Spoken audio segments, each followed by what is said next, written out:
form and formlessness. Those are the words. Take a deep breath. When we broach this subject or discuss these concepts, there is a little bit of programming because by nature of our existence on this planet, we have a lot of contracts with form. There's also a lot of conditioning and programming and attachment to the idea of form.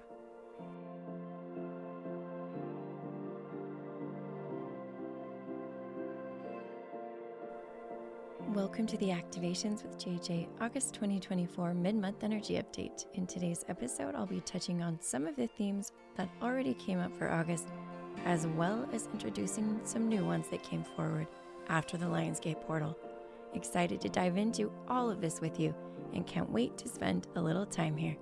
So let's get going. Greetings, beautiful friends. We are now post Lionsgate portal, and still in the Galactic convergence time period. And wow, so excited to be here with you today. I said that already, but I know it's just exciting. I need to expand into more ways to describe how I'm feeling. But I'm just happy to be here. I'd love to invite you to take a nice deep breath and just allow yourself to bring everything, every part of you into this now moment that we can share together. I've told you this before, and I will say it again. I can actually feel you here, even though I'm recording this ahead of the day that you're listening to it. I can truly feel your presence, your contribution, and I'm very, very grateful for it. So just connecting with your body as well. Of course, that's one of the themes that I want to cover today. In fact, we'll just dive into that one first. So this idea of deepening our embodiment came forward in the August energy update, if you remember. And I've had some really interesting things come forward about the energy update itself that I want to remind you of. First and foremost, my monthly energy update is simply a reflection of the collective energies that I feel coming into play during that particular month. But I always recommend that you take the monthly energy update themes, add your own, as well as adjust where needed. In order to do that, you kind of have to turn inward. Turning inward is a big theme because embodiment is requiring that as well. So it's all interconnected. For me, this embodiment piece has been coming forward, I would say every couple of months. If you look back at all my monthly energy updates in about the last year, you will see that embodiment has come forward time and time again. I've been experiencing some very interesting things with regards to my physicality, my physical vessel, that I would love to share with you just to see if any of this resonates, and talk to you a little bit about what this deepening embodiment and especially the quantum embodiment means. In fact, I would also love to share with you a little sneak peek at essentially a modality or a way of supporting that quantum embodiment that I've been calling in through my guides and higher self and in co-creation with others in a council, I could say, council of friends who've been feeling the same way. It was really unique. So a lot coming through for that. So I want to talk to you about my personal experiences. It's kind of like a throwback to when I used to do Ascension Diaries. If you've never heard of those, a couple of years ago, I put out about 10 podcast episodes that I called Ascension Diaries, where I really share with you about my journey. So leading up to the Mount Shasta Channeling Conference, which, as you probably know, occurred on the Lionsgate portal or over the Lionsgate portal, we're still kind of in that window of time as well. And there's still convergence happening right now, but a lot of information was coming through for me and for the group as far as how to best prepare, I should say, your physical body for this. And so much was dropping in around embodiment, around grounding ourselves, connecting to Gaia. In my personal experience, I was also invited and felt drawn for a little while to put on some extra weight I felt like I was carb loading for like a marathon. I was eating I was eating more than I normally eat. I wasn't really changing my diet per se. I was just eating more. My caloric intake went up. Now, I am, of course, not giving you any kind of medical advice around your diet, but I am telling you what I felt is that anytime we are going to experience an influx of energies, there might be that same impression we get, because in order for some of these higher frequencies to anchor into our bodies, we need a little bit more mass. In addition to that, you might also remember the idea of the deeper the roots, the higher the branches. And sometimes those deep roots are, in essence, more physical mass. That can happen a lot of ways, and this may be a little bit different for you, but it's something I absolutely experienced with my body. I also felt some interesting physical conditions come up, and I was doing 2 courses at the time that this happened. I was doing my Remembering the Way of the Rose and Restoring Golden Atlantis in tandem, and about half the people were in both courses. What was happening is in our little WhatsApp chat, there were a few people commenting on some of those physical symptoms, and they were the same. I was really surprised, and I went to my guides, and essentially what it boiled down to was shifting in the quantum layers of the body, in the quantum field of the body, with regards to even some of the cellular activity of the body. Another thing that has come up quite a bit and popped up in one of the courses that I just mentioned was this idea of mitochondrial activation. Mitochondrial activation. I have to tell you a funny story. When I was younger, I used to love the book A Wrinkle in Time by Madeleine L'Engle. And that book, I believe, came out in the 70s or early 80s. And by the time I read it, it had been out for a while. Now, this was a children's sci-fi, like fantasy book. And they actually did a movie of it within the last 5 or 6 years. They created a movie, which I think was very timely. Without going into detail and just dropping that into your field, maybe you'll get a ping to go read it yourself. In the second book, there's a series, by the way, I did not mention that. In the second book, and the name of the second book escapes me right now, but I will put it in the show notes. One of the characters is experiencing mitochondrial issues. And I actually referred this book to my friend Audrey. And that was huge for her because mitochondria had been coming up. Now, this isn't the first time mitochondria had come up for me. Every once in a great while, I will be working with someone whose sole assignment is to navigate the quantum field, and they're most of the time connected to some kind of the healthcare industry. So they could be a nurse, they could be a researcher, they could be working in labs. This is a common thread.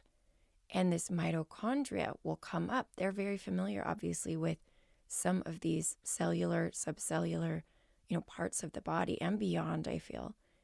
And this came up again and again, and it's come up, 5 or 6 times over the last 3 years. And my guides are like, this is important. This is important. So I'm going to just place that there. There's more I have to say about it. There's more I have to share about it. You will hear me sharing a little bit more. But right now, I think it's important for you to just hear that. In fact, my husband, who is was one of the pillars in our Restoring Golden Atlantis offering, had just watched a podcast, and he shared this with me before he shared it with the group. He found out that there's more than one mitochondria in each cell. Like each cell has thousands of mitochondria, which he did not know. Now, some of you who are all familiar with physiology and biology may be like, of course we didn't know this, okay? Our 12th grade physiology course did not go over this. Even my college physiology did not go over this. So, suffice it to say, the mitochondria have been coming to the forefront. even down to the quantum field, right? Which is beyond the mitochondrial field, the mitochondrial essence. And as I'm speaking about this, I just feel drawn to just hold space and let your mitochondria talk to you.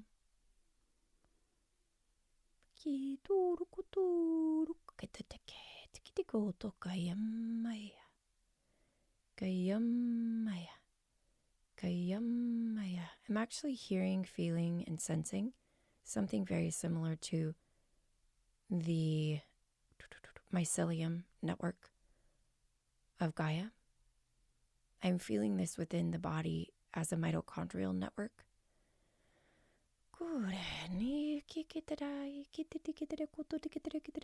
This is part of turning inward. This is listening to your body in order to experience a deepening of our embodiment. It is required that we listen. And what I'm hearing from our guides is listen to the empty space of your body. Because I'm sure most of you know this, but the majority of our body is empty space. Matter that we, as we know it, is empty space. Which brings me to the second theme for today. Now, these two themes, the first theme, of course, I already talked about in the August main energy update at the first of the month. The second one is nothing I talked about then, but it's related. This is the idea of form and formlessness. Now, I absolutely want to give credit to so many friends that I can't list right now for this coming forward. It's come forward in sessions. It's come forward in courses I'm doing. It's come forward in chats with my friends. Form and formlessness. Those are the words.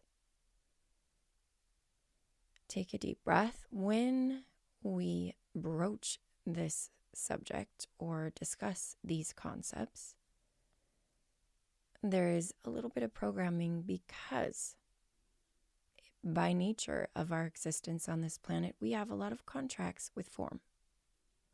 There's also a lot of conditioning and programming and attachment to the idea of form. Now, of course, these concepts, form and formlessness, are reflected in so many ways due to the law of correspondence. They're shown to us everywhere we go in the format of chaos and order, or in the format of feminine and masculine, dark and light, right? So there's so many ways, physical and non-physical, so many ways. In the formlessness of my podcast, that's the pausing. Every time I pause, that is the formlessness. That's why I've been pausing more.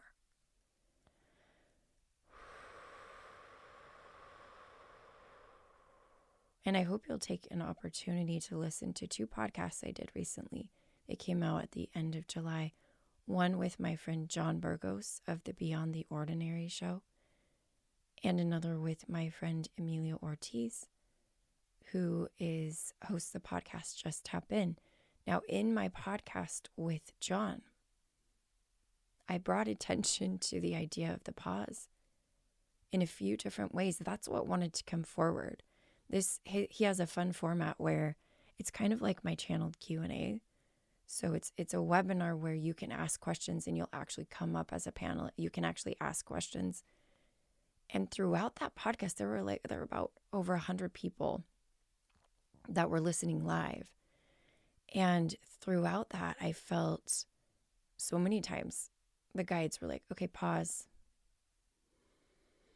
Just take a deep breath. Sometimes a little bit of light language comes in, sometimes it doesn't. For those of you who are new to this idea, this formlessness in how we communicate, I'd invite you just to calibrate to it, maybe by doing a little bit of hand light language while you are in the pause. I tend to do that myself. And you can feel it. So this has come forward as this formlessness, as we are calling in a balance between form and formlessness. Another way the form and formlessness is manifest physically is through the particle and the wave.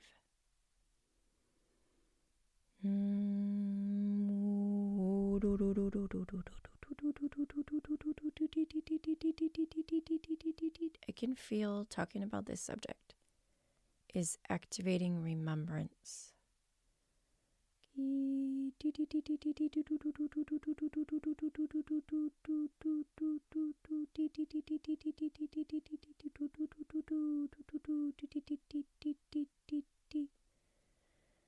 Okay, let's listen to our body again. Listen to the space now instead of the formlessness of the body. I know that sounds really contradictory.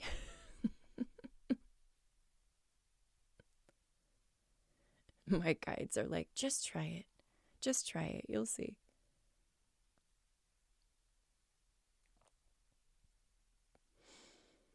And they're asking us to tone just a little bit too. Tone. Now what's stepping in as we're experiencing this? I feel the galactic children in our field, which is again another theme that I brought forward in the August energy update. The galactic children are coming forward in both form and formlessness. And for that reason, I have spoken about the galactic children who are unembodied and embodied. And some of you will have galactic children come into your awareness unembodied. Others will actually provide physical vessels to the galactic children. They will be the parents biologically. But however these beautiful souls are coming into your awareness, I just feel them right now. And I want you to allow yourself to sense their presence. I can feel this really fascinating image coming into my mind that I'm going to try my very best to describe to you.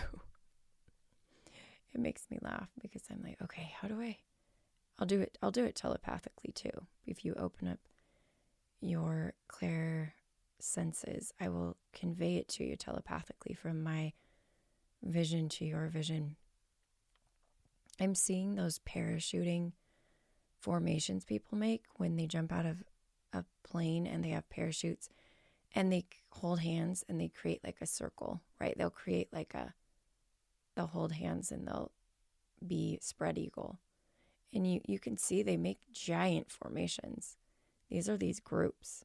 That's the visual that I'm getting. When I'm seeing the galactic children doing this, when some of these galactic children come into our field, by the way, there are some tiny ones that I think are working with the quantum field because they're coming in like that formation of those parachuters, I don't know what to call them. And they're like dropping into our field and they're like, oh, we can help your body. Like little teeny tiny snowflakes. But they're galactic children. This is new to me. Yin hatikin, aya hatikin, ori hatikin. Yes, we're being invited to expand our sort of definition of the galactic children. Because we are limiting the galactic children to a certain kind of embodiment and like a certain form, honestly. And we are being encouraged to sort of release that particular attachment to form or to that particular way of having a form, so that we can become aware of these galactic children. They're like, well, children may not even be the right word sometimes. They are frequencies. You are frequencies. Every one of you is a frequency. So they are soul sparks carrying frequencies that are tones, notes that are new but old to the planet. And they some of them come in chords. That's why I'm seeing the formations. They have to come together. The blending of their frequencies creates a chord of music. Now they're shifting me to the other topic that I mentioned, the co-activation circles. This is so funny. They're like, okay, now you can talk about co-activation circles because this is what you're doing. The galactic children are modeling this. Okay, what they're showing me with the co-activation circles is a piano keyboard. I happen to play the piano, and as you're playing the piano, you can, I'm saying this for people who have almost no knowledge about like piano, because I know some of you will be like, well, that's obvious. Okay, now listen carefully. A chord, and by the way, they're like, if they don't have basic music theory, tell them to potentially start exploring that. Like for those of you, all those people that are promoting Learn Piano Easily. Have you guys seen all those like YouTube ads and all those ads for like Learn Piano Easily? All you have to do is say Learn Piano to your phone like 7 times, and all of those automated ads will pop up, right? So it will teach you this. A chord is when you're playing more than one note at one time. Now, there can be chords of like 3. Typically it's 3. And there can be chord progressions where you're doing one chord and then you can go up a scale and you are doing another chord. So there's like, it gets complicated. They keep showing me the galactic children parachuting down in those formations, and those are the chords. I love this. Oh my goodness. It's not by accident. I tell you guys this. It's not by accident that I taught preschool.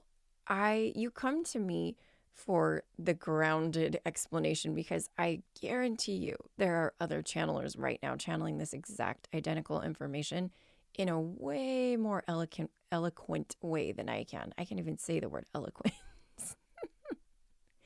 But listen, this is why I taught preschool. This is why like I have kids and I'm like, okay, how do I say this? How do I say this in a way that like that part of us will get it?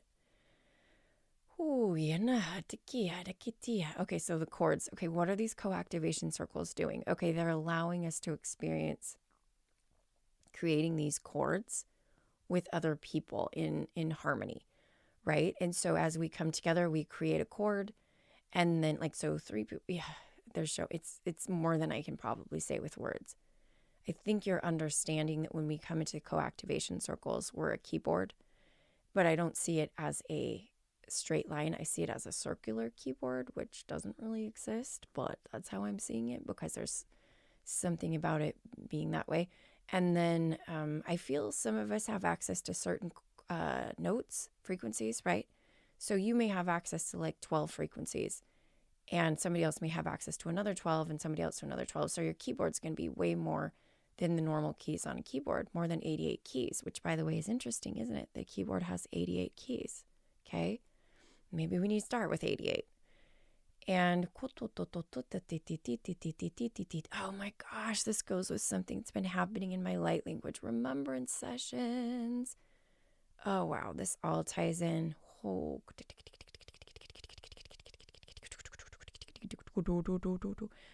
right, I'm going to share one more thing with you, and then I'll probably wrap it up from here, because I can feel like now these podcasts are not super long, but whoa, all the stuff that's coming in the pauses. makes it an immense amount of information. I feel like my podcasts are becoming like a compressed folder for you. You do have to unzip it and release, like expand it to all of the information, but that's what I'm hearing from my guides. Okay, so if I can contain my train of thought here back to what I was about to say and how I was about to finish all this up. In these recent light language remembrance one-on-one sessions, where a lot of the session, I would say it probably ended up being about 60% of the session in light language, I felt drawn to coach people like I used to when I was a singing vocal coach. And what I was doing was I was assisting them in accessing deep, like either higher or lower tones, frequencies. It's all frequencies. And so what I've determined, is that we're expanding our ability to vocally access the frequencies, but as within, so without. So that's a physical manifestation of our ability to access different frequencies, a wider range of frequencies with our entire, physicality, with our entire soul, or channel them through, you could say. This is one of the reasons why the co-activation circles will require a certain level of being able to do some kind of light language. It can be written, it can be spoken, or it can be hand. But in order to access some of the frequencies to play the keyboards, we need to do that. And I actually think there's probably other ways to do it. Like people may ask me, like, what if I play a musical instrument, bowls or something? I'm like, great. I bet you that would work too. But it's super fascinating because this is actually what we're going to do in a brand new offering that's coming forward in September called Light Language Quantum Leap. Now, I have my Light Language mentorship, which is for those starting out, like beyond my on-demand light language activation course. That's like step 1. Step 2 is my light language mentorship. Now, if you've gotten to the point where you're comfortable in your light language to a certain degree, like you don't have to speak 40 different kinds, but you've spoken it for a while, you've spoken it maybe all by yourself, but you speak it quite a bit. I kept thinking, like, what am I doing? What am I doing? And I ended up calling it Light Language Quantum Leap because my Light Worker Quantum Leap was something we did earlier in the year. And this Light Language Quantum Leap, they're like, oh, it's going to be a quantum leap. Light Language Quantum Leap is a great way to say it. And it's predominantly spoken light language that we're doing. But those two things are coming forward in September. And there is going, as much as I would love to be able to like literally have thousands of people at this point, there's a course limit to that. So if this is something that speaks to you, if you're like, oh my gosh, what if you're feeling like you need to really open the door to your light language abilities and be in a safe space to be able to do that, the light language mentorship, for beginning light language, maybe you spoke it one time in a plant ceremony is a great example. Or I've had a lot of people come in that'll be like, I feel my throat building. I'm like, okay, it's there. We're birthing light language. In light language mentorship, we're essentially birthing light language. Now, some of you might be in between the two offerings and you might be like, well, what if I speak, but I feel like there's a little bit more I want to do? Well, you can still do light language mentorship. You may have a new light language birthed or new frequencies birthed through that. Now, if you are wanting to take that light language, maybe you've been doing it for a year or two or more, and you want to co-create, right, in these co-activation circles, that's the gist of my light language quantum leap. What will happen is by default, it will expand your ability to also channel the light language and understand the light language and interpret the light language and bring in those new frequencies, because a lot of people have been telling me that they're like, well, you teach singing again? Because I keep talking about how I used to be a singing coach. In Light Language Quantum Leap, we will be singing. We will be vocalizing through music, like song. So that's a component of it. But these both start in September. So if you're interested, check out the link below. One last thing that I want to mention that I am so excited about, is the fact that I will be in Australia and New Zealand in October, and my landing page is live. You can register for that now. I've sent out all the information to everyone who is on the wait list, but I'm sure there are some of you who are new who didn't even know I had a wait list. We are going to, I have another podcast that will come out later this month with two of my incredible friends from Star Mothers Worldwide who are co-creating this particular offering with me. This is Allie Tucker and Lauren McLeish. We will be they're doing the Australia piece, and we have a podcast. We basically had a conversation that I'll be using for a podcast. And whether you're going to make it to Australia and you're like, oh my gosh, I felt called there, I want to be there. We're going to be in Byron Bay, by the way. But all the info is below. You can look out for that podcast later in the month. But, friends, wow, the pausing, the form, the formlessness. What did we just do? This is a compressed folder. You get to receive and unzip, and maybe just listening to it again, maybe sitting in silence. All the things that just came through, from deepening our quantum embodiment to form and formlessness, to galactic children and their formlessness, to frequencies, chords, co-activation,